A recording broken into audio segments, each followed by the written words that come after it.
Right. Hello and welcome to the chat, the show. Let me just turn that down a minute because I'm expecting that to. There we go. Let me just pop that there. So. All right. Hello. Welcome to another Wednesday night live stream. Wow, this week has been a week of meeting people and refining things and learning. I've learned quite a bit this week. You know, some basic things that most modelers already know. Take, for example, last week's live show. I was building the tank tracks. We all remember that fiasco.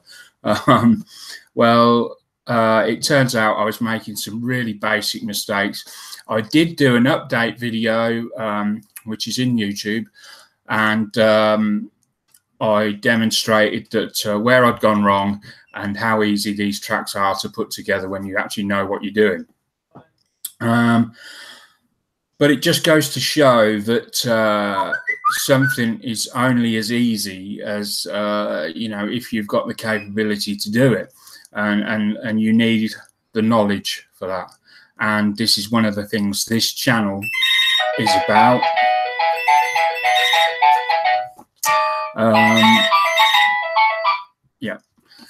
Yeah, this is one of the things this channel is about. Is you know, I do these things live because that way, when I make a mistake, it gets seen. Everybody sees it. Some people probably identify with it and go, "Oh yeah, I've done that. Yeah, I can remember doing that."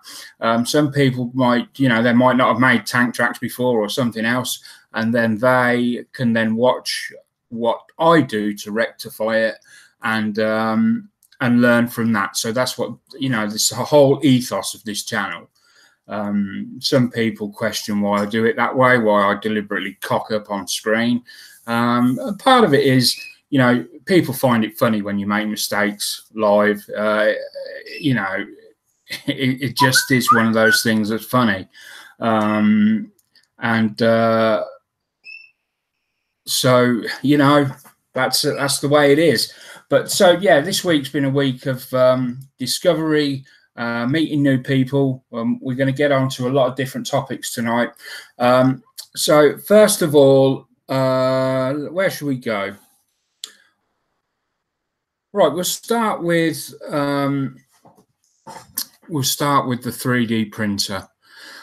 I've been 3D printing since not for very long, really, since just before Christmas. I've printed quite a few things, and some of them have gained a lot of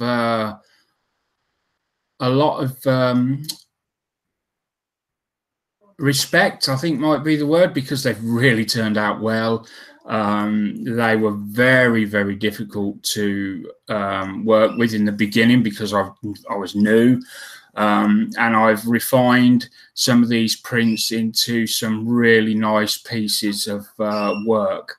And people that know me will know that I very, very rarely am I happy with my work.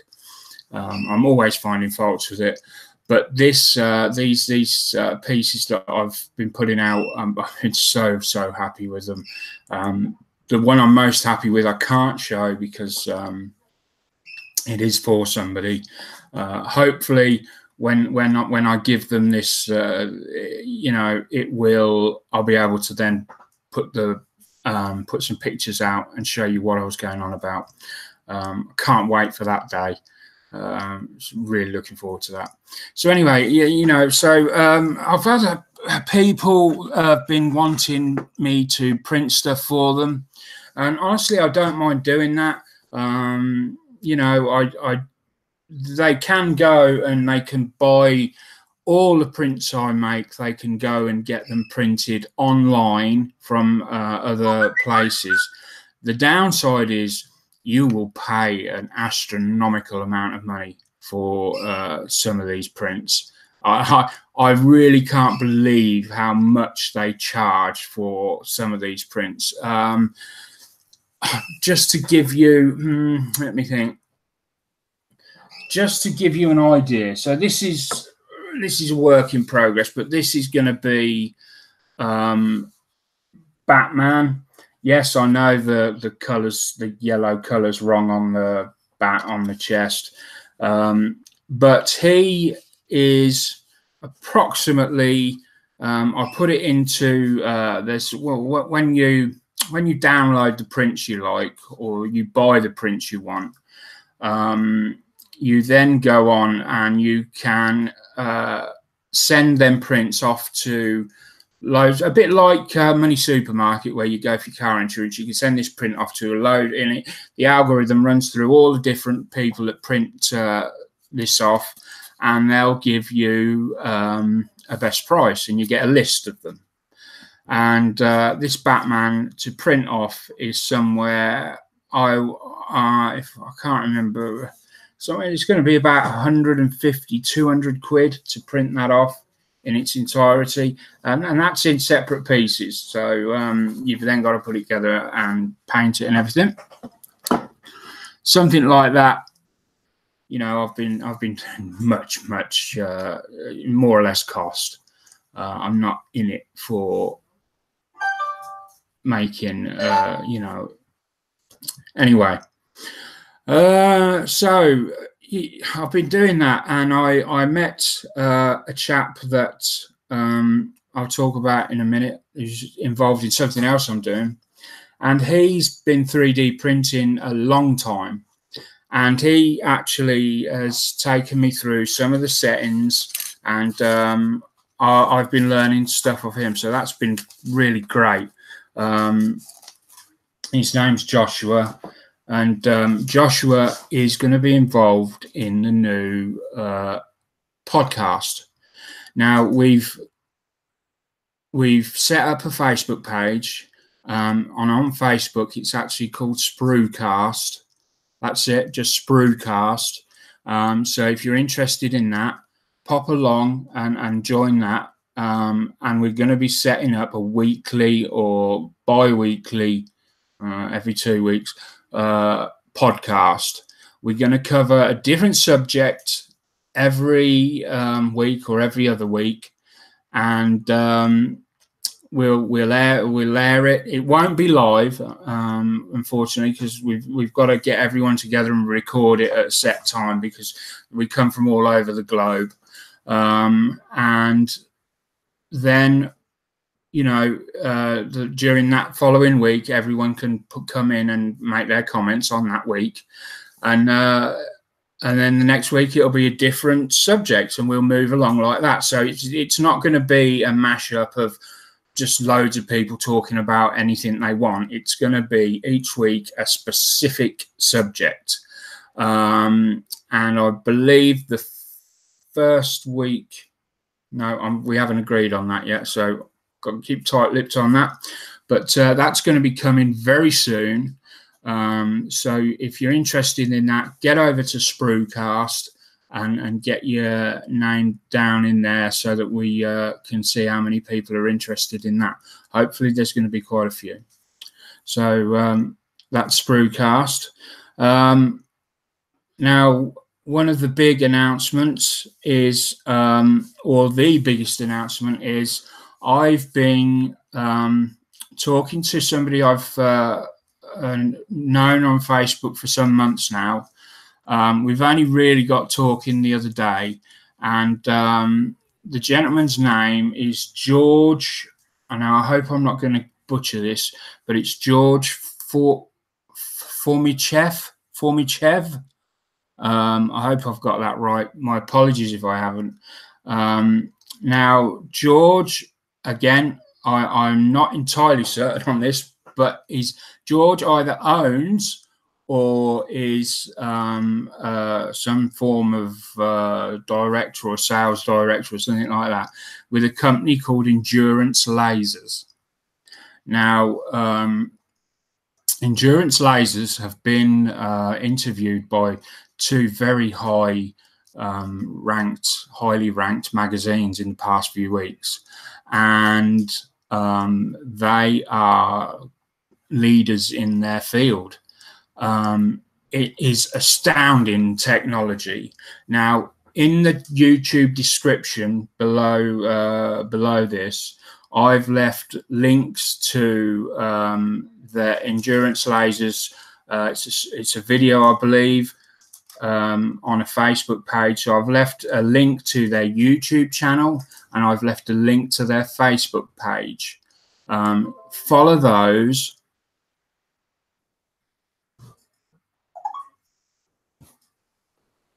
Just bear with me a sec. I've had a message come through that I've got to check the chat.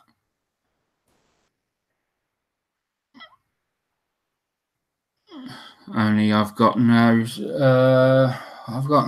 live chat coming up.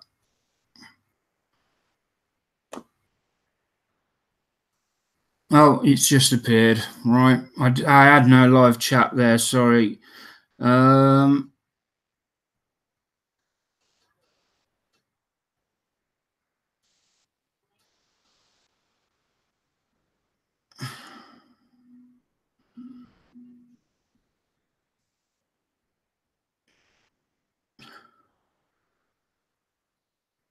Right. Okay.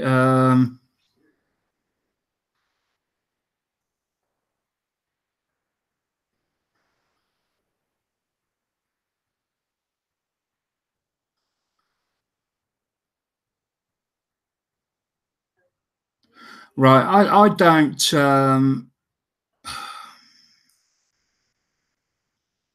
Right. So there's obviously an issue here between George and his former partner.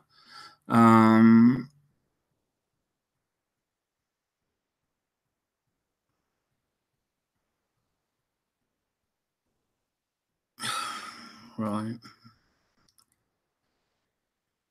Okay.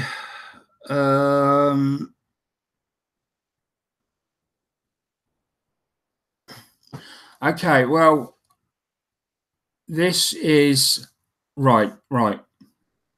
Basically, I understand you two guys have got issues with each other. It's not really fair. Robots everywhere. It's not really fair to come in and start start harassing my channel over it. I know that you've got stuff going on there. It's nothing to do with me. I'm just trying to help somebody out. I've no quarrel with anyone over this. If you've got issues with George, then could I respectfully ask that you take them up with him outside of the group? Because this is one of the reasons.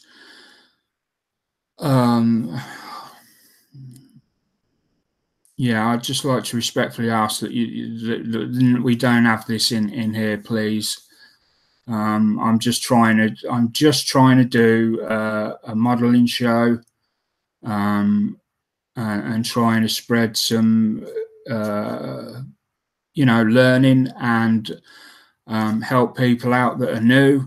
I have no idea what either of you are into.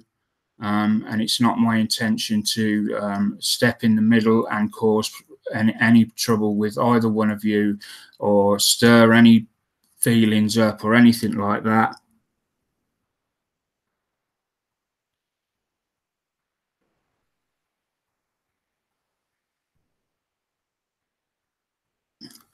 Yeah, I mean, if I don't know what to say, because I'm really thrown. I'm really thrown over all this. I like to be fair. I don't want to go in heavy-handed and say, oh, we're not, you know, there's obviously tensions there.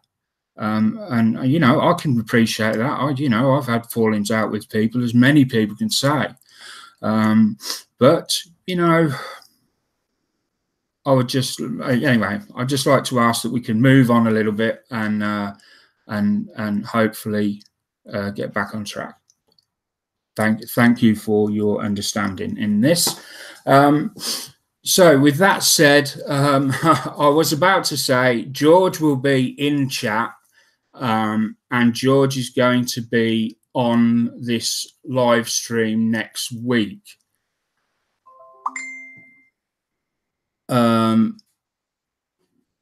Right, and he will be on this live stream next week to answer any questions that you have. Now, I would urge you that regardless of what's happened, do go and look at the technology. At least look at the technology. It is very good, and it's amazing what it can do. And if you've got a 3D printer, you can literally just you can very easily connect this stuff together.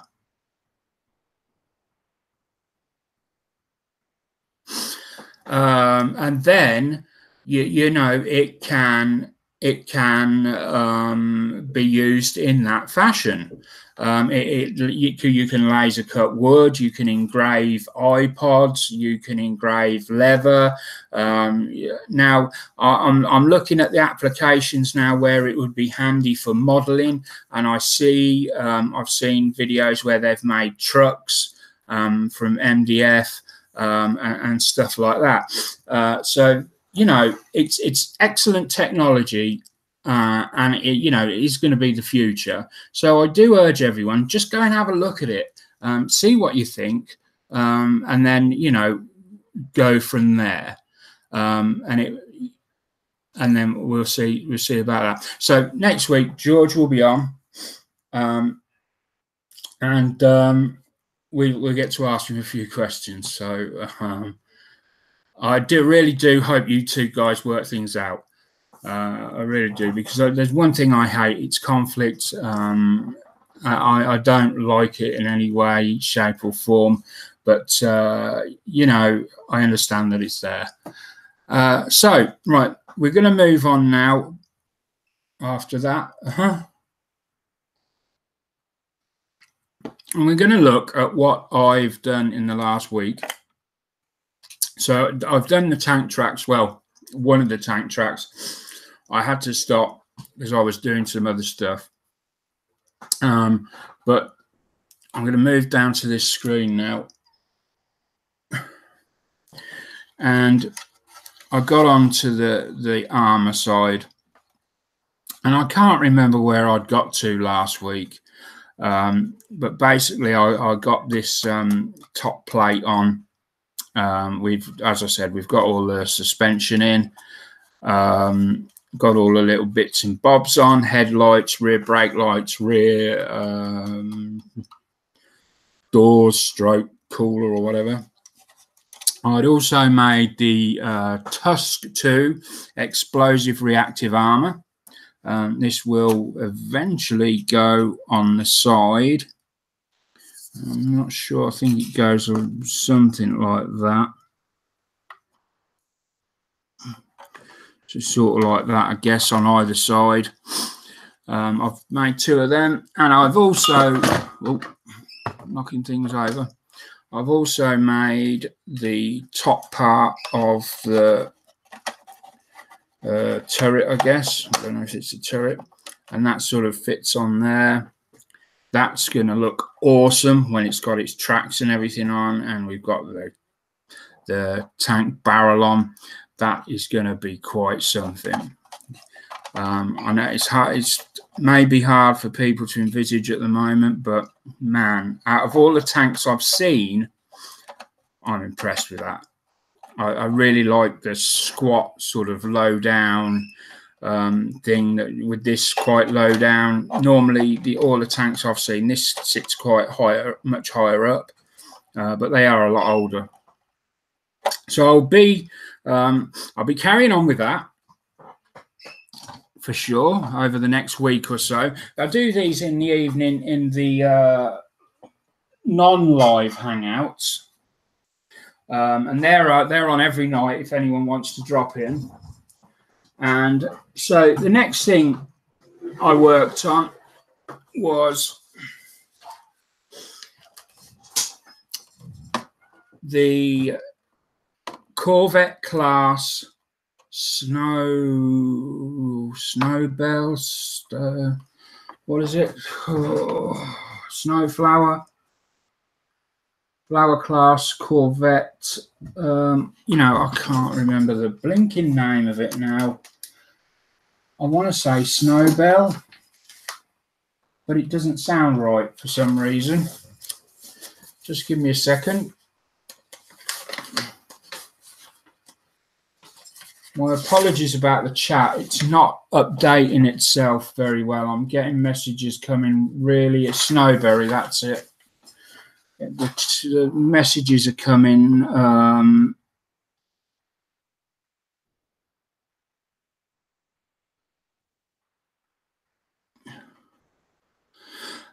I will go through the chat in a minute. No, I won't be making that remote control.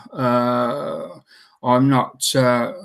I'm very, very novice when it comes to many of these things. I'm just really learning, and I like to do that in an environment where people can watch, because it also helps them then.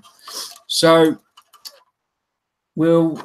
many of you will have seen that the last time I had this out, the wiring wasn't in. So what I've done here is I'm going to try and explain what I've done. So I wanted, many people put the batteries inside the builds. I didn't want that for many reasons. Some of them, the fact that if it leaks, the fact that when it expires, when the battery runs out, you've got no way of getting back in to get it unless you dismantle the kit or you cut a hole and make a flap in it. I didn't want to do any of those things. So I decided what I would do is, in essence, make a box that's got a battery in it, and this is where this will go. And then you've got the ability to plug and unplug your build as you see fit. So there we go. There's the jack plug there. And you just plug it in, your battery's in, switch it on, all your lights come on, and then this will be replicated in all my builds. So every build that's got lights will have one of these jack plugs on. That way there's no need to have several batteries in each item. You'll just have the one battery, and when somebody says, oh, what does that look like? Easy, I can just go plug it in, turn it on. If I want them all on, I've just got to plug a single battery onto the end of one of these connectors. I'll have several spare and just, you know, leave that plugged in. There's no big deal. I could probably even make some form of switch box where I can turn each individual one on or whatever. So that was that. So the first problem I had was, how do I get the other end of this to be stable? Because they come like, well, they come like that. And obviously gluing isn't enough to do that. I did try gluing it at first. I used sprue glue. It did glue it. And I plugged this in and pulled it out a few times, but I could see that it was starting to weaken. So I thought, no, that's not really going to work. It was at that point that John, who's one of the moderators on our channel, excuse me, I'm thirsty. John is one of the moderators on our channel, and he suggested I make a little box. So I've done that. It doesn't look great. It doesn't matter. It's not supposed to look great. You're not going to see it. So you make a little box that just sits right around the edge of the where it's the jack plug. Bear with me 1 second. You then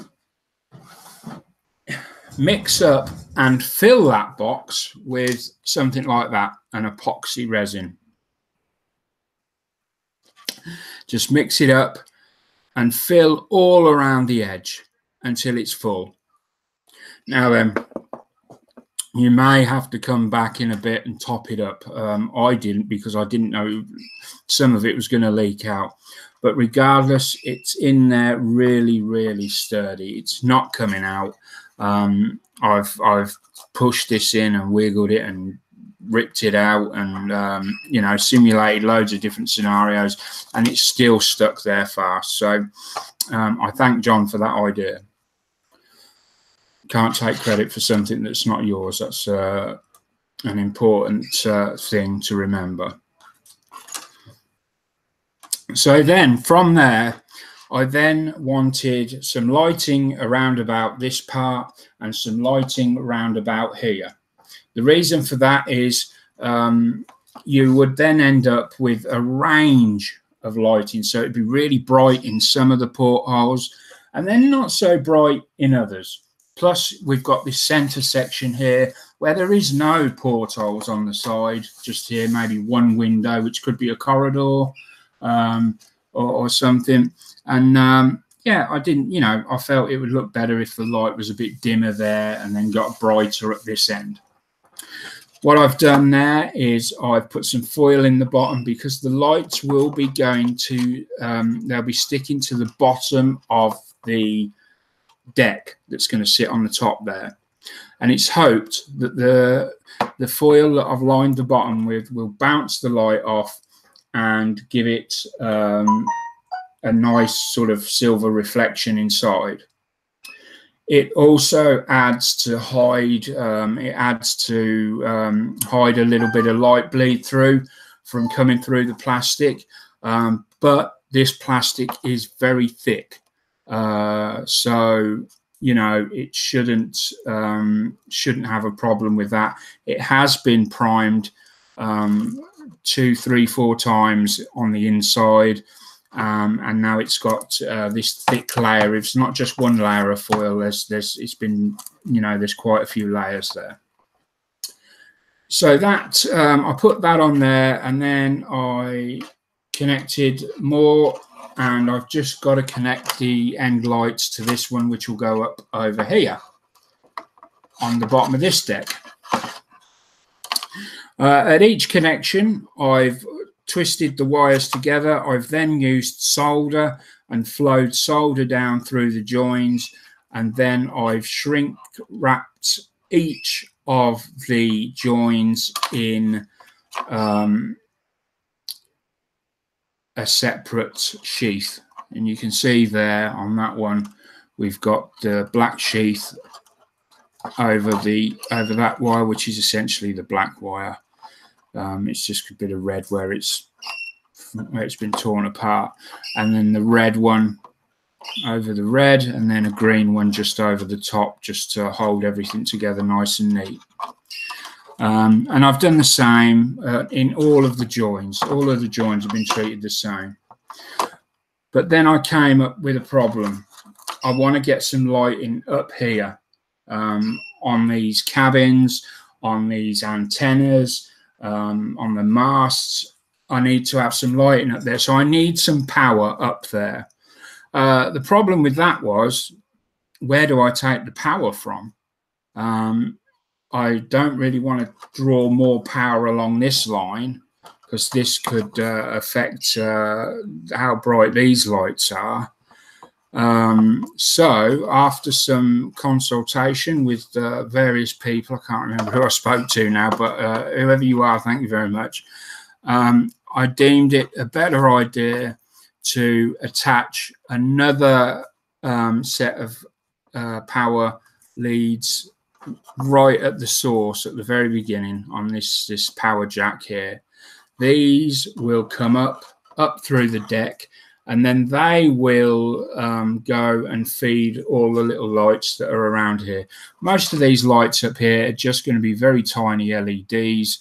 They're not going to require much power at all, and so it's hoped that that will work fine. If it doesn't, it's not a problem. I can boost the power at this end. I just need, you know, I have got a bigger battery power pack that will give a bit more oomph than the single PP9. And that's where the Snowberry is at. So we're very, very close to putting the deck on. I think really all I've left to do now on this, put the glass in each of these portholes, and then the deck can go on. In fact, what I can do now is, let me just find the screwdriver. I need to pop out this set of white lights,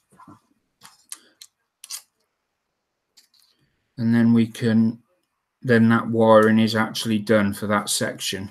It just needs sticking on.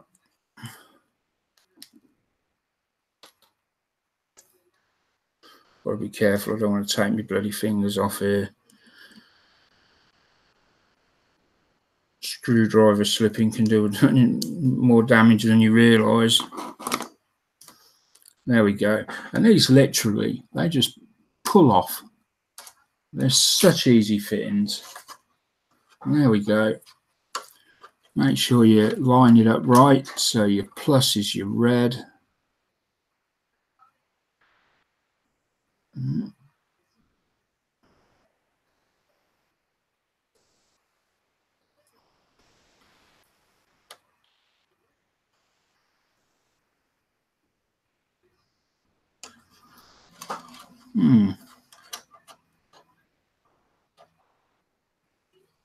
We need that's right, we need that side. So go on there, just slide that in.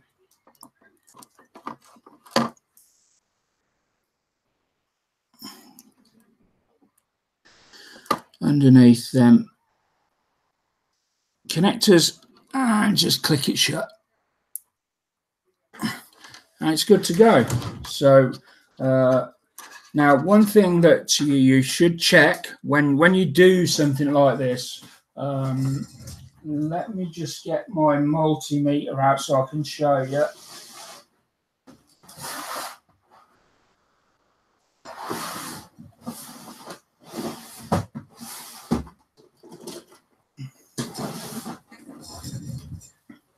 Is you want to check your continuity throughout this. So the first thing I should have said was when you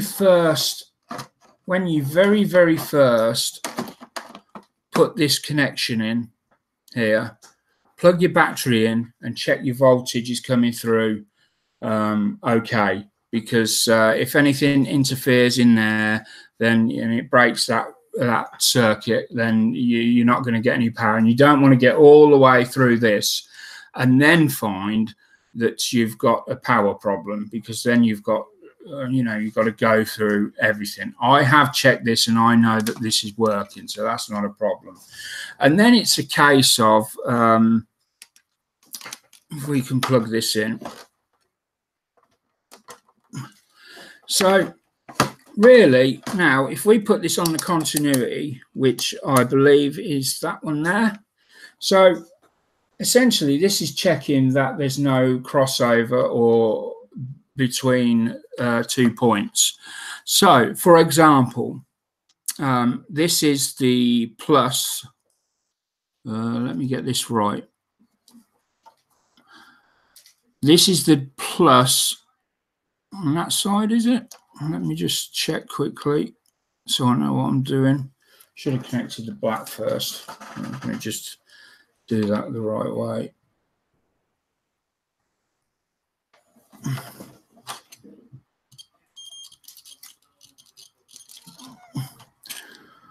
Yeah. So basically, what that tells me is, yeah. So what that tells me is I've got the negative there, the negative there. So when I go to the negative, I follow the negative wire. Now, whatever point I test it, it should beep. As long as I'm connecting the negative on this wiring and the negative on there, it should beep. Because at the moment, it's a very simple circuit. So that tells me that there is a clean route from the battery terminal all the way to the very end of the wiring. There's no breakages at all. And you do the same with the positive. Put that on your positive terminal there.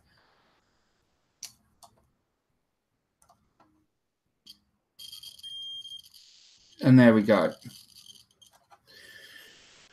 So I know I've got a clean line there. Now, if you've done that and you got no sound at all, because it should do, it says there, you should get some sound, unless this is faulty, then if I got no sound at all, I would know that somewhere along that line, there's a break in the cable, or there's a connection not quite right.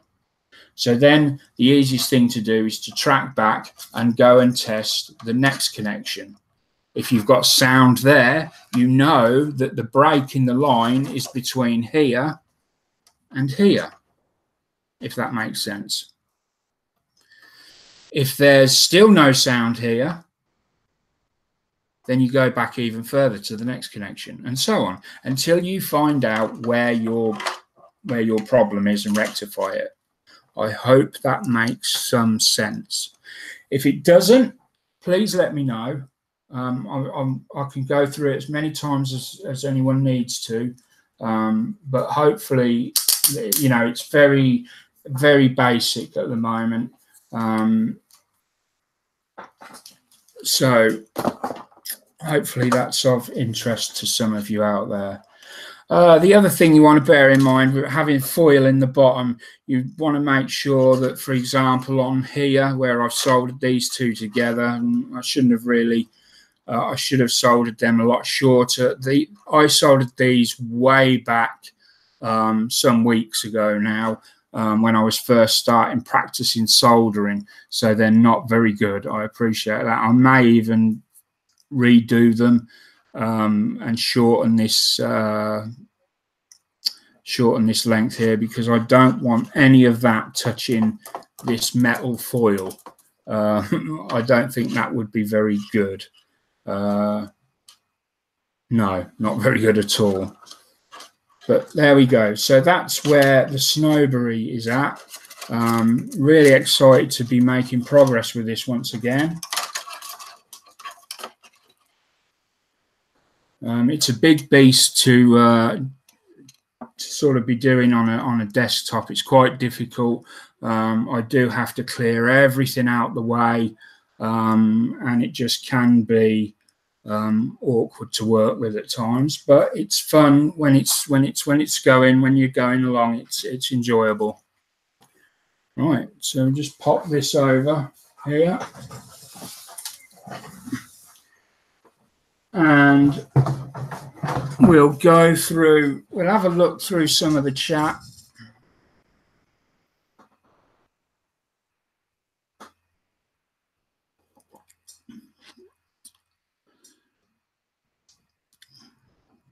Oh crikey, we've got a lot of chat tonight. So it started off with George saying hi to everyone. Paul Chaplin saying hi, George. Sue saying hi. Mega Jungens, hello from Poland. It's a new name. I've not seen your name before, sir. Or ma'am, pleased to meet you. GB's Model Zone. Hi there, John. And Bob's in. Greetings all. Sue Chaplin, hi Bobby. Sue Chaplin says lol. Then we've got the discussion between Robots Everywhere and George. I'm not going to be reading through that.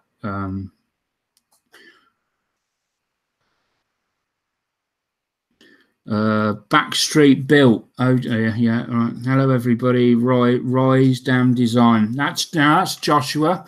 So he will be one of the people that's joining me on the Spruecast. So don't forget that. We mentioned that earlier. The Spruecast will be coming very soon. And we're really thinking it's going to be a good time.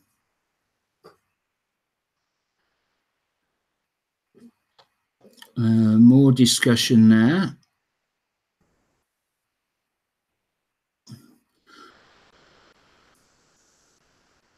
More discussion.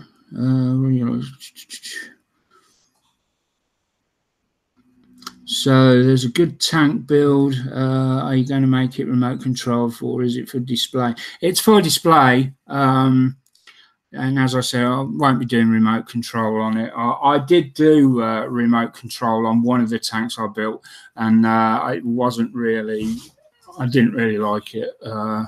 It sort of ruined the build for me a bit. And in fact, I think it's stuffed in a box somewhere.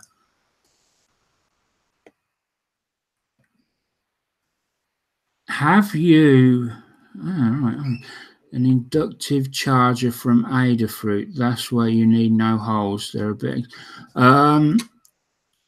Right, I will be brutally honest. I do not know what an inductive charger from Adafruit is, and they're a bit expensive. Also, I have no money. I thank you for your advice, but I have no money. Can lie flat along one side of the hole, no gluing problems. It does sound intriguing. I will look into that.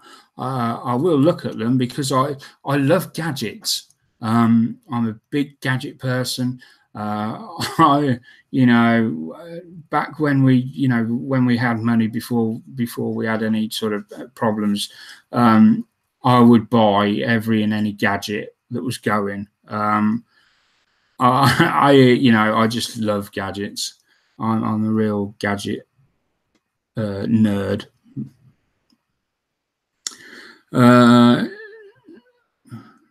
Roydam Design saying barge cement would hold that. And Joshua, you would find this interesting with these chaps about the lasers and that. It's something that because you've got a 3D printer as well. Depending on how many LEDs you have and which color they are, you can use an inductive charger and connect them in a grid. Then you have to remember where the charger coil is though. Right, okay. Yeah, it's epoxy. Gross models coming. Hello, Chris. Hello, I missed the start. What boat is this? It's the Snowberry, the 172nd Platinum Edition Snowberry. It's a big kit. I love it. I love building it. You've just got to. It's not the sort of kit like with the tank. I can sit down and I can build a few track links, and if I'm not feeling it, then I can just put it away, and then I can come back the next day and build another track link, or I can build another 5 or another 10. And I because of the scale of the Snowberry, it's not really the sort of thing that you can go along and just I'll glue 2 pieces on and then leave it at that. You could do that, but the thing is, there's because you've got to clear everything away to work on it and get everything ready. So you're much better off building in longer stints, if you like.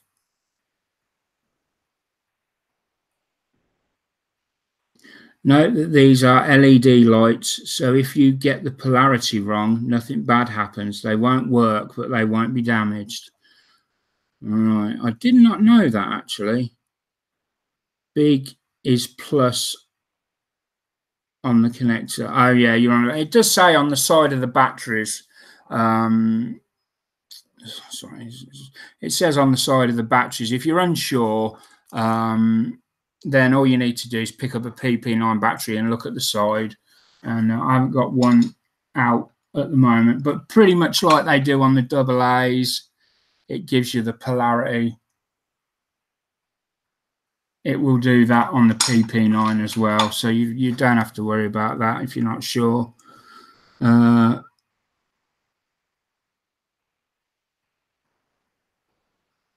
Tiger Tank 2, greetings to all. There's another new name. Hello, Tiger. Rob B, nothing runs as smooth as what you would like, Mark. Ah, you know.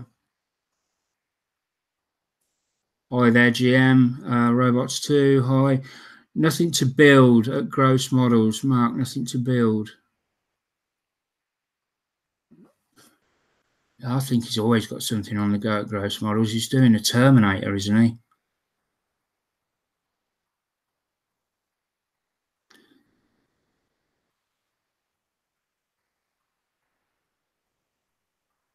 Yeah, just put a bit of heat shrink on and move it up the wire. Following through. I'm not a making grill. I like big boats, and I cannot lie.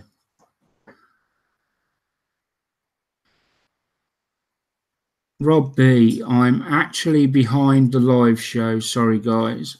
That's fine, Rob. You don't have to I'll give any sort of excuse or. It's a display. Again, it won't actually do anything. It's not got a working motor in it or anything. It's just purely a display. As Gross Models goes on to say next, most of the models in the modeling community are for display. If you do want sort of radio remote control, there are groups in the modeling community, and it will specifically say on their Facebook page, you know, radio controlled models and such. Aaron Figaro, I sometimes build ones that float, so it's worth asking. Yes, you know, no question is stupid. That's the thing. Unless I'm asking it.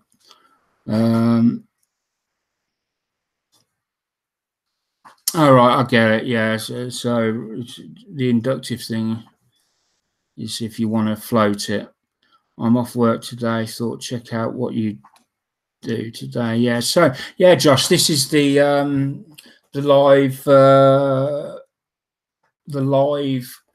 show, as it were. Well, it's not a show really. It's just a live stream. That's all. Just me rambling a bit about what I've done during the week, and then normally there's a bit of building involved. I should really do some more tank tracks. No, it hasn't taken me this long to do them. It's just I haven't been doing them. I've been doing other things. It would show people that I can do them. As I think after last week, those that watched last week will know exactly what I'm going on about. It was an absolute unmitigated disaster, the tank track building from last week. What's everybody else building, though, at the moment? Skipper Ted's in.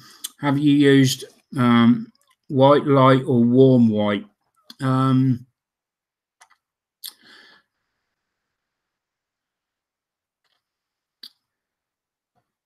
You know, that's a very good point. I think they're just white, but now you've said that, I could actually just put some clear yellow, maybe, over the, or really dilute the yellow down so it's not so much a yellow, but a very, very, you know, that grubby sort of look you get on your, if you've got in your shower rooms, if you've got a clear unit that hasn't been taken down for years and it gets that grubby look to it. And perhaps I could simulate that on each of the SMDs or LEDs, sorry. It would be very easy to simulate, and that would knock some of that brightness off. maybe that's food for thought. Thanks for mentioning that. That may well help.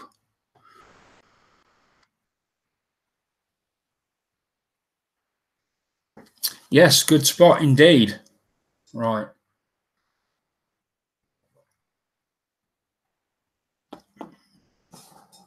Let me just see where I got up to on the Corvette. Not very far. Now, this is right. I've got to bring this up. Let me see if I can find it first. This really annoyed me.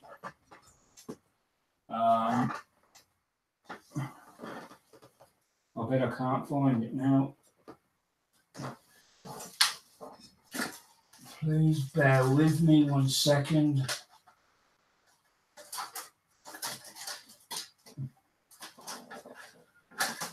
No, it's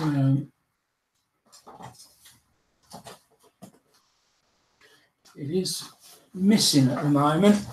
My apologies. Let me just bring that down a second.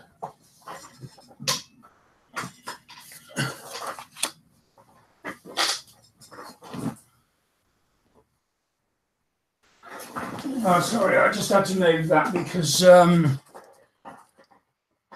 basically I look a bit like an idiot when I'm trying to move about because I've got a bad back and a bad leg and I look a bit stupid. And it's embarrassing, so...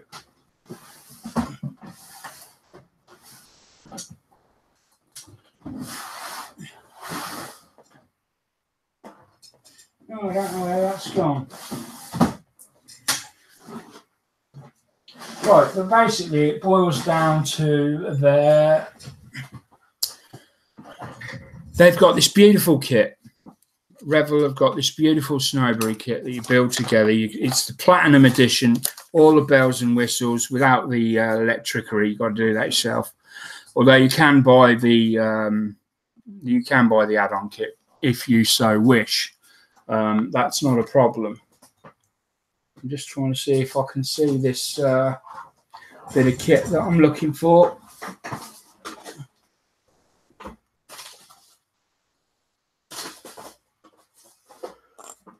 But no, it's not. Okay. I've probably thrown it out in all honesty. And yeah, so they give you all these, all this photo etch, all this wooden decking and, real wood decking and all that. And then they give you this totally, utterly piece of shit stand. It's no more than 3 long plastic tubes with this piece on either end. Now, this is clear plastic, all of it. So it's all see-through. And as you know, clear plastic doesn't glue as well as styrene for some reason. It doesn't glue anywhere near as well. Not only that, but when it is glued together, it just twists and there's no stability in it at all. It's absolutely dreadful.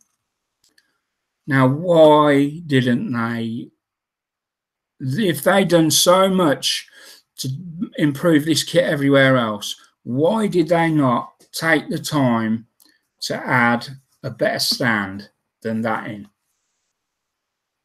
That would be my question to Revell.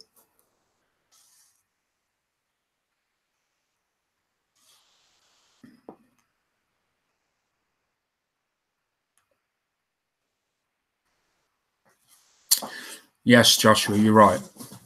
I will be printing a better one. John, who's also on the channel, has come up with another idea as well. So, I have got ideas to get around it, but it just seems a shame that they do so well everywhere else, and they just let it down with the finishing detail, which is probably one of the most important details because it's got to stand on this base for the rest of its life. And it's one of the first things people will see. They will, you know, they will look at the base and go, you know, oh.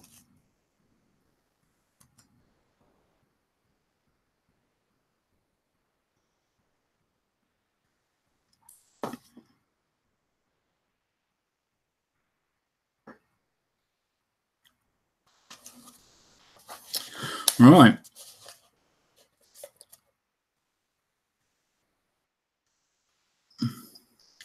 Because Revel is a valid answer to that question, model making guru. I disagree.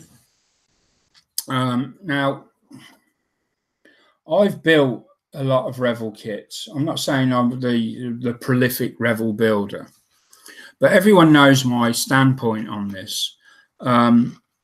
Revel kits are not great, granted, but I think they get given a really hard time. I've got sat on the wall there, directly in front of me, a kit that I was told was rubbish. I would never be able to build it. It's absolute rubbish. You know, it's a naff kit, doesn't go together well. And I've got various people that, you know, watched me build this, and it came out absolutely fantastic. I had no problem with it at all. The seams and roots went together really well.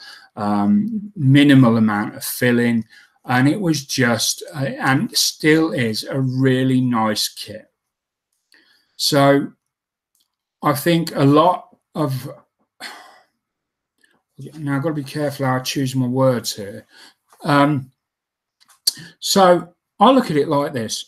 If you've got, and a lot of people probably heard me say this already before, let's break it down. If you take an influx, you say you get an influx of 30 modelers, 30 people that have never modeled before decide to take up modeling. We should do this as an experiment at some point. And you split them down the middle. And for a year, you give one side of the group nothing but Revel kits to build. And they've got to learn their craft on the Revel kits. You give the other side Meng, Bandai, you know, all them nice, really nice kits that just click together and just, you know, move together, bit of glue, they're good to go. There's nothing wrong with them. I'm not dissing them in any way, shape or form. I've got a lot of Meng kits. I love them. This is just for the purpose of illustrating what I'm trying to say. So a year goes by and you've got the one side, all they've built, all they've learnt their craft on is Meng, Bandai, and then this side, they've just Revel. Then at the end of the year, you give all of them the same kit, but give them one of the kits that's a fairly tricky kit to build, and you know, get them to build it. I think, and I truly think that the people that have built on the Revel side are going to have a far easier time building that kit than the people that have had primarily all the good stuff. Because yes, Revel of kits are not great, but it's that not great that helps build modelers. It's that, you know, when things don't go quite right and they've got to learn to sand and fill and stuff like that, the joins don't come up. So, you know, what you're going to do now, the joins don't meet. You know, there's warpage there. How do we get around that? That all helps create a new generation of modelers. If everybody stopped buying Revel kits and moved over and just bought nothing but the really good stuff,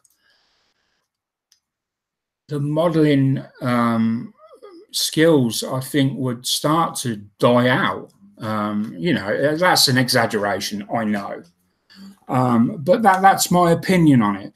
And I feel the same way about Airfix. Airfix are not great, but their plastic, I think, is some of the best plastic out there. I love Airfix plastic.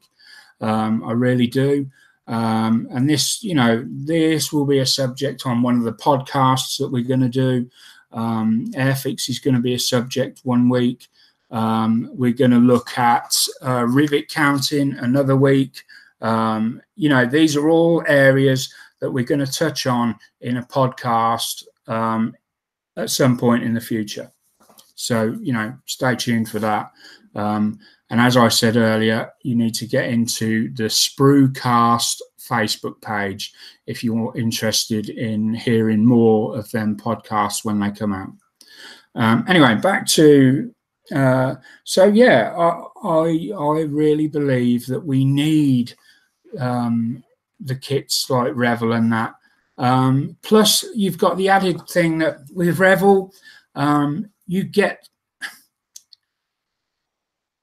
for people that are on a lower income, Revel kits are affordable. You've got, Edward do the Profi packs, which are fantastic. They are, when you're on a low income, Revel really do cater for people with their Profi packs.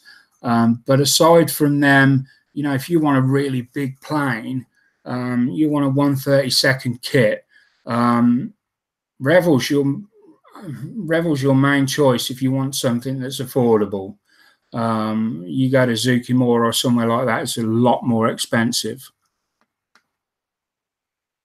So that's just my opinion on that. I just get a bit passionate about when people start banging on at Revel. I'm not saying that anyone has tonight, but I'm just saying I'm not a big anti anyone in any way. I don't have. I tell a lie. There's one company that I do have a gripe with, and that's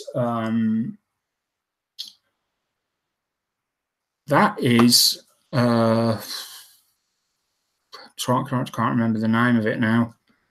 AWACS. So I've bought their AWACS. Hella. I bought their AWACS from them, and I need to get a new canopy. And I've wrote to Hella on 4 or 5 separate occasions, and they've completely ignored me. They've not even acknowledged they've received the communication. And I'm really hacked off with them because I've got an AWACS sat all half wired up, all blacked out on the inside, ready to go together, and I can't do nothing because I've got no canopy screen in the front, and they will not respond to me. So if anyone from Hella watches this, please get in touch with me so I can get a canopy screen sent out. I really need one, and I've got no way of getting hold of one. It's holding up a group build. There's others in the group that have got AWACSs by your company, and they want to build as well, but they're waiting for me to get a new canopy. So if by chance this makes its way to Hella, please could you get in contact with me? Just put a message under the link so that I can arrange to get a new canopy sent out. Thank you. So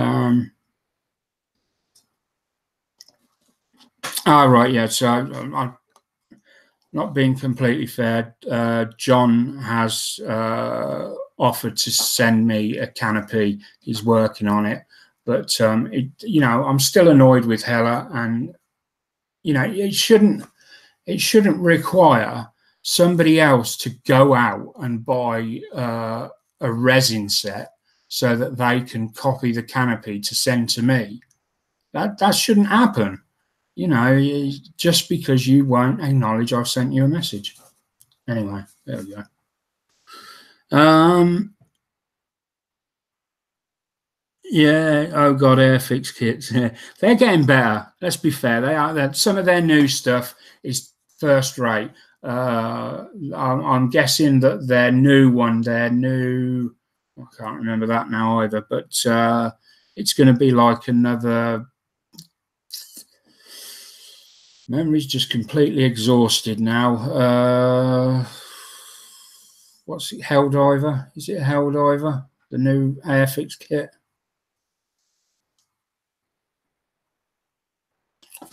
Anyway, yeah, so that's the stand. And of course, we made this and we got this put together.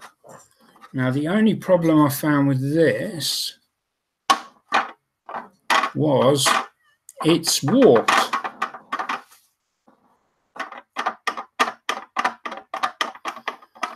So the plan for this, I'll tell you the plan for this.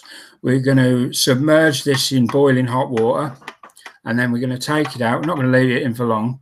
I'm going to take it out, and I'm going to sellotape it to the kitchen worktop, which I know is flat. And we're just going to try and get that out, that little bow out of there. The only thing I'm concerned with is I'm hoping that's not actually meant to be like that.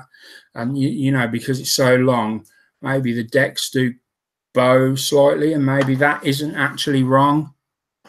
But I'll wait and see. What I'll do is I'll do a dry fit of the decking and everything before I go and straighten that out. I just need to see. So we can see the decking go together. You can see that my jack plug's somewhere around. Oh, my jack plug's round about there. I was just demonstrating that.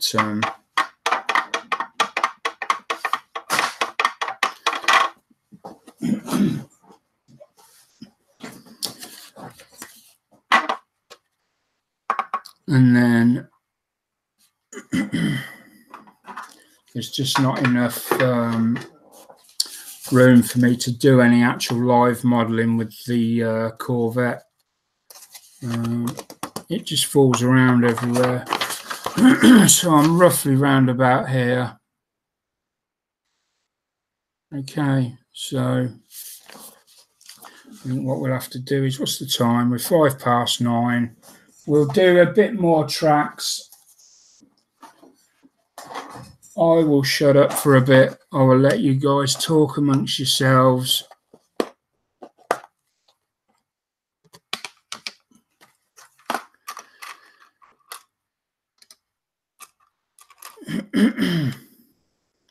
Let you talk amongst yourselves, and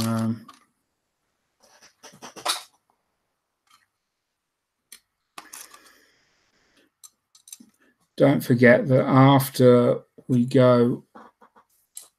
this show ends, I normally stay on, and then it becomes an offline hangout. Now, the problem I have tonight is that it appears Facebook has gone down, and not gone down a little bit, it's gone down everywhere. I was unable to put any sort of advertising of tonight out, any sort of updates or Facebook statuses. It just keeps telling me, can't do that at the moment. You'll have to come back later. We looked it up on Google, and yes, Facebook are having problems tonight, which is a real pain.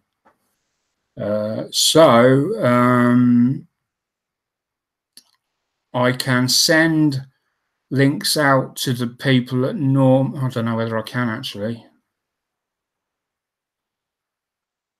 I think I can send links out via Messenger to the people that normally come in. But failing that, I'm afraid it'll have to be just the regulars that come in tonight. Sorry about that. If anyone does want to come in afterwards into the offline hangout, then you need to let me know in this chat now, and I will send you a link at the end, and then you can drop in.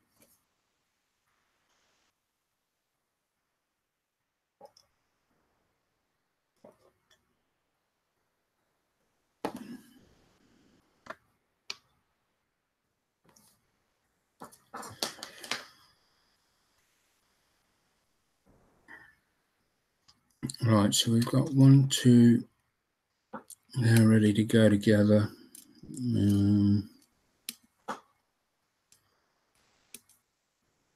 Blank, blank. Yeah.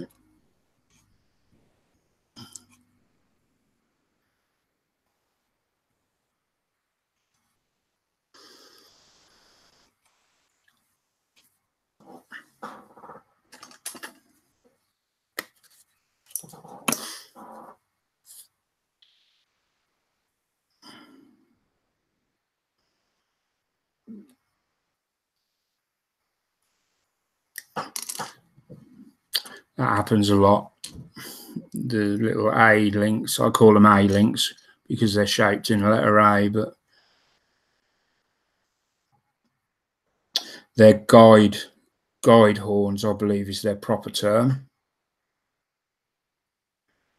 But I named them A links before I found out they were guide horns. And now, no matter how much I try, they always come out as A links whenever I see them. I call them A links because they look like the typeset on a typewriter, letter A.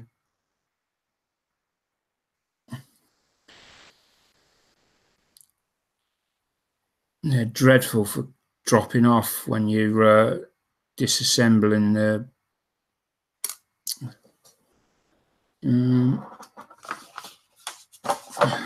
looking a bit messy at the moment.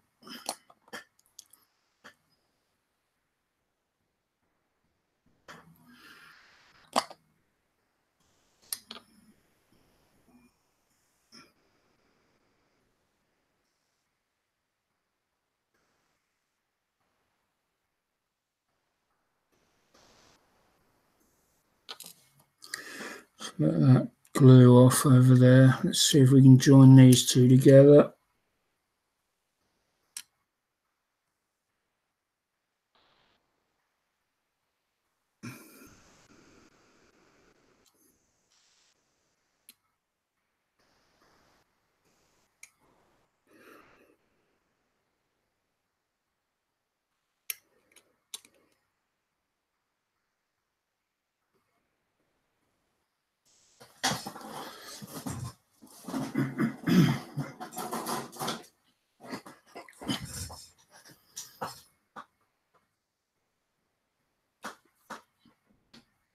We need the top set now.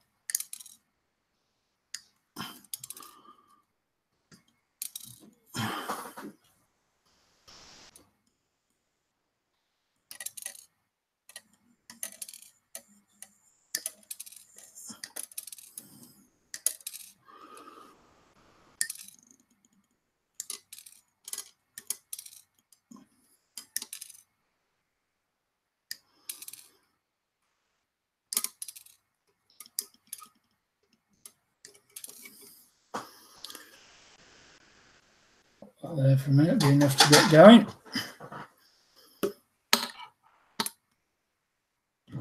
And then the top ones have a little sort of like a nut detail on them.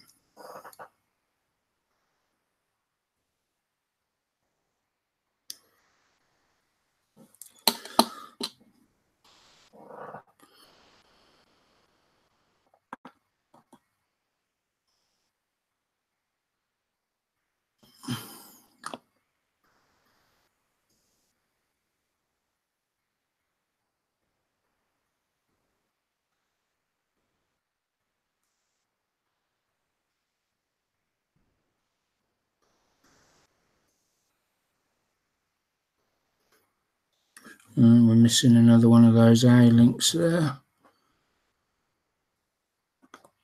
I'm hoping that it comes with a few spares. We'll have to wait and see though.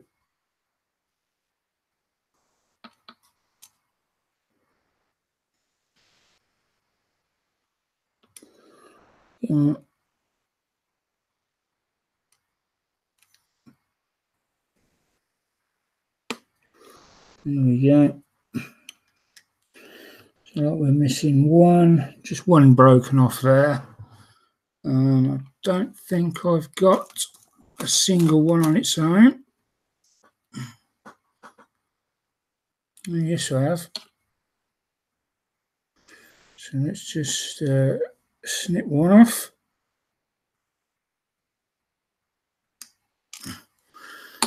Tweezers.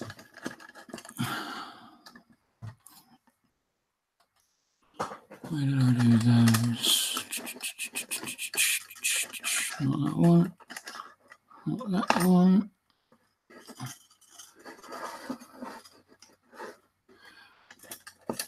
There we go. That'll do. If I was to give one bit of advice when it comes to tweezers, don't skimp on your purchase. You will get what you pay for when it comes to tweezers.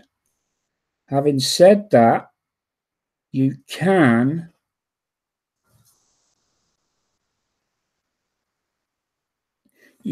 get some good tweezers at a decent price. So, right, what I mean by that is these I bought for, I paid a bit more, but these are stainless steel, is that right? Actually, it just says stainless, non-magnetic. They're really good. I don't think they're Tamiya, but they are really good. Now, you can buy a set of these, and they come with 4 or 5 different. They come as a pack of 5, and they're like £6. They're master tools. They're extremely good. They're extremely good. And as long as you look after them, they will last you a long time. Now then, if you're somebody like me that gets through tweezers quite a lot because I'm quite brutal with them at times, then say you bought a fresh packet of these once every 2 years, even if you got through 3 packets of them, so that's 2, 4, 6, so that's 6 years,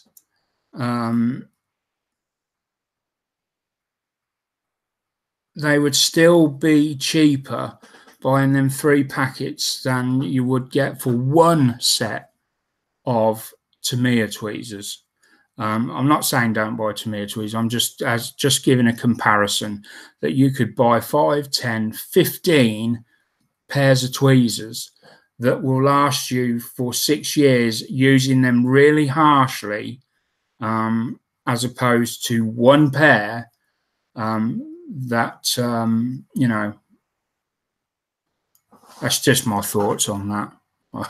I buy these, as I've told you, $5.99. I think I paid for them at the time. They're really, really very good. The only thing is the tips of them can be so fine that you can bend them if you grip too tight or anything like that, which I have done on a pair before. I've been modeling now for about 4 years. I'm on my 2nd pack. That doesn't mean I've thrown the old pack out. I've still got the old ones. They're still here. Let me see if I can find a pair to show you. I think that might be one of the old ones.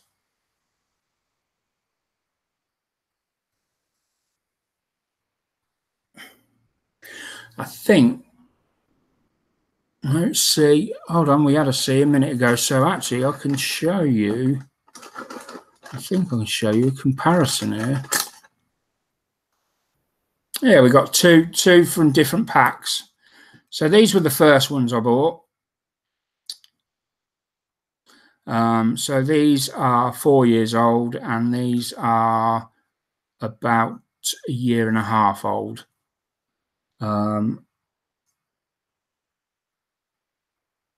And actually, they're not in bad nick. You know, they're worn a bit and paint's coming off them, but generally they're pretty they're still pretty good. The only thing I will say about these Master Tools ones, when it comes to holding stuff that you're spraying or anything like that, they've got no real grip to them. They're okay for, you know, picking things up lightly and positioning them and stuff like that's fine. But if you really need to hold something and, you know, and it not move, they're not very good at that. But that is just my opinion on that.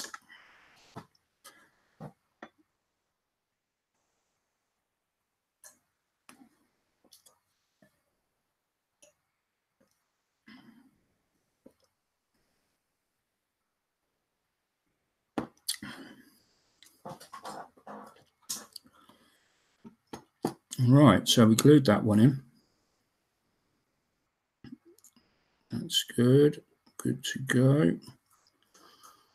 We've got one there that's slightly wrong. So I'm just going to dab, I don't know if you can see it, one of the guide horns on that is stuck up slightly more than the others. And it's not quite right. So all I'm going to do is loosen it off by literally putting a dab of glue underneath it. That's literally it. That will loosen it enough to drop down. There we go. And just make sure that that's sitting right there. There we go. And then put that over there to dry. Now then, are we ready to... Right, hopefully now we can cut this last three off without them falling out.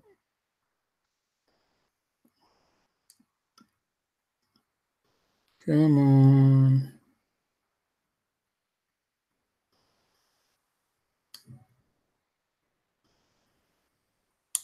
There we go. And let's just come along the side.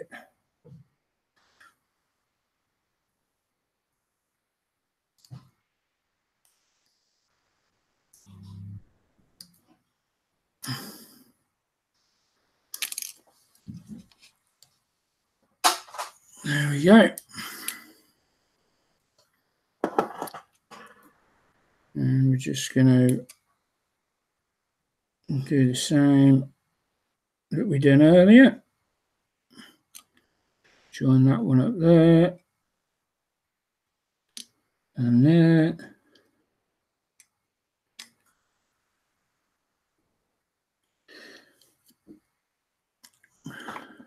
Some glue.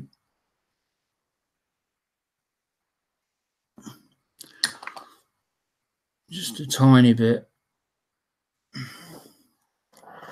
Great thing with this display nippers, I can just come along with the piece off and pretty much trim away the whole nub without actually having to go in there with a file.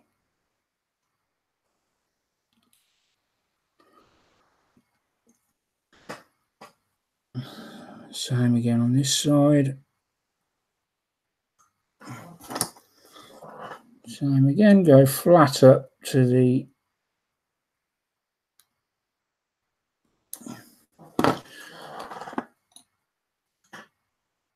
drop of glue in each of the holes.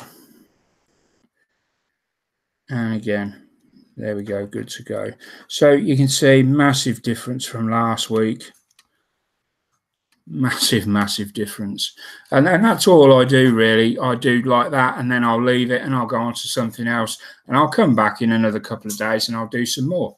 And that's how I've been doing them, because people get bored of doing these, and I find it much easier if you do it this way. I don't get bored of doing them.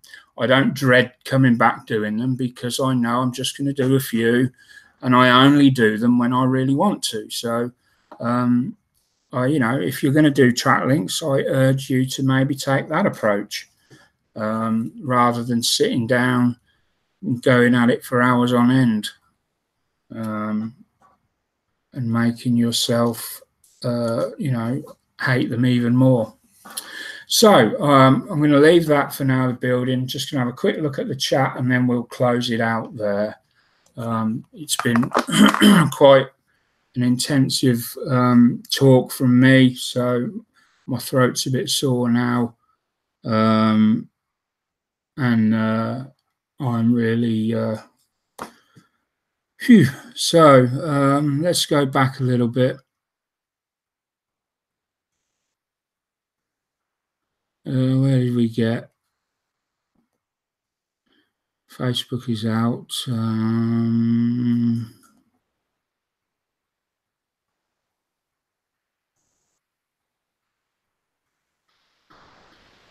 Robots design. The problem is these are too fine detail to 3D print. Right. I don't know. I can't remember what we were on about there. Unless you got a fancy printer, but we're looking at thousands. Yeah, you know. Mind you, I've seen some really good stuff.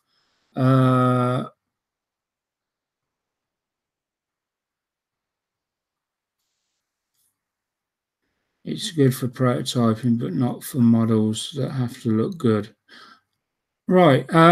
So I'm just going to robots everywhere saying that you can't really get a decent model from a cheap printer. So I've got the Creality Ender 3. And I think it cost me about, granted mine was secondhand, but I did get it direct from Creality themselves. It had been fully tested by them, and you know, any parts replaced that needed, come with a warranty and everything. And I think I paid about 120, something like that. I got a really good deal. Now I printed off, I'm just going to show you one of the figures that I've printed off, and I'm just going to quickly show you. It's currently having its nose repaired, but that is one of the figures that I'm currently working on. It's having its nose repaired because it broke off. And that was from a 3D printer, a cheap 3D printer. Granted, when it came off, there were a lot of striations on it. Striations are the layer marks, but I managed to work around those and and create that. Now, I think that's fair. I think that's a reasonable build. Another one is this, which is the Batman build that I'm working on. Again, I printed this off. These were all printed off in the first sort of week I got the printer, with no 3D printing knowledge at all. I just went with what I was reading about. I'd like to maybe go back and reprint these with some of the settings I've changed, and maybe I could get some better results. But yes, they've been hard work. It's been hard work doing them because they require a lot of cleaning up. But I don't think you can really say you can't print a decent model on a cheap 3D printer. But that's my opinion based on what I've got here. You may look at these and think they're rubbish, and that's, you know, that is your prerogative, and that's, you know, fair enough. But I'm happy with how these are coming along, and I think that it's a good argument against the fact that you can't print on cheap 3D printers.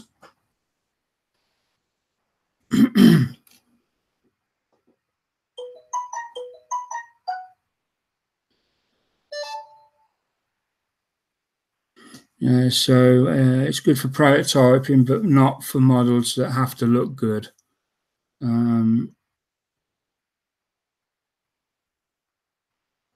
For a complex curved surface like a boat hull, it's a bit hard.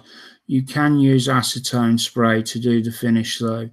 I've never tried acetone spray.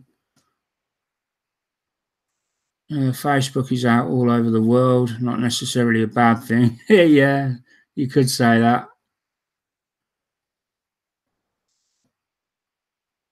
Do you do any post-print work? I'm not sure what that means.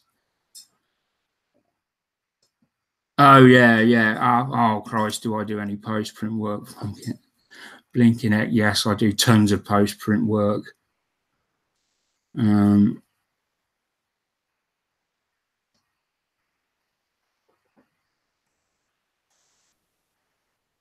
Yeah, so like Joshua, I just so when it comes off the printer, depending on what it is, I will cover it with perfect putty, plastic putty, all over, smooth it out as best I can, and then literally it's a case of going back in with sanders and tools to get the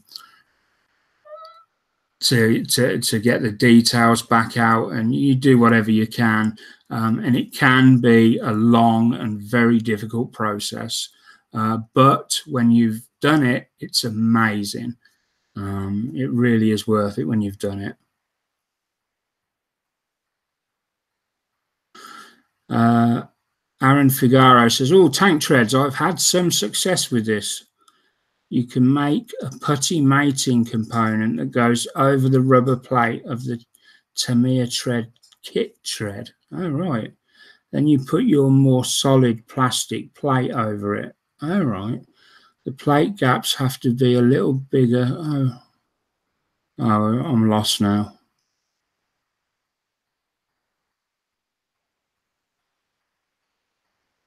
Nice tweezers. Thank you very much. Joanne came in. Back on the tracks again. Yes, indeed.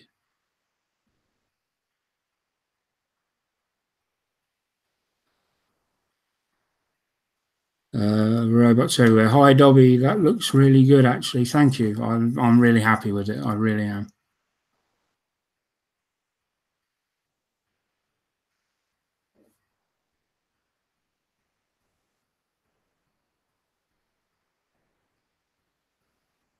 Yeah, those are great, but they have needed to get a lot of TLC after coming out of the printer visibly. Yeah, they have needed a massive amount of work doing to them, which, you know, it would be great if I could get them to come off a lot better. I'm working on it. I'm working on maybe not so even a lot better, just half as good.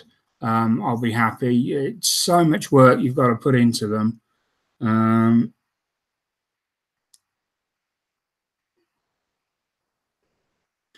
Aaron says, if you're working with acetone, I recommend not using a spray, but rather a closed loop vapor system. If you're planning to do more than a little smoothing, it's not that hard to build. Right, I'll look into that. You do it like I do with the putty. Yes. Putty and paint make my printer what it ain't. I love that. I've never heard that saying before, but yeah. Robots everywhere, XD, which I can't remember what that's supposed to, what face that's supposed to represent. Anyway, thank you all for joining. It's been a great night. I've really enjoyed it. It really has been fun. Didn't get as much building done, but you know, we had some great talk going, and it's been brilliant. Thank you so much for everyone that came along to watch this. Now, don't forget, next week, George Formichev will be in with me, and I will be interviewing him. So I'll be asking him some questions about his life, about his business, and where he sees lasers going, and you know, stuff like that. And he'll be giving us some insight into that. So don't forget to keep tuned in for that next week. And until then, I will see you all. I hope you have a very good night and enjoy modeling. Bye for now.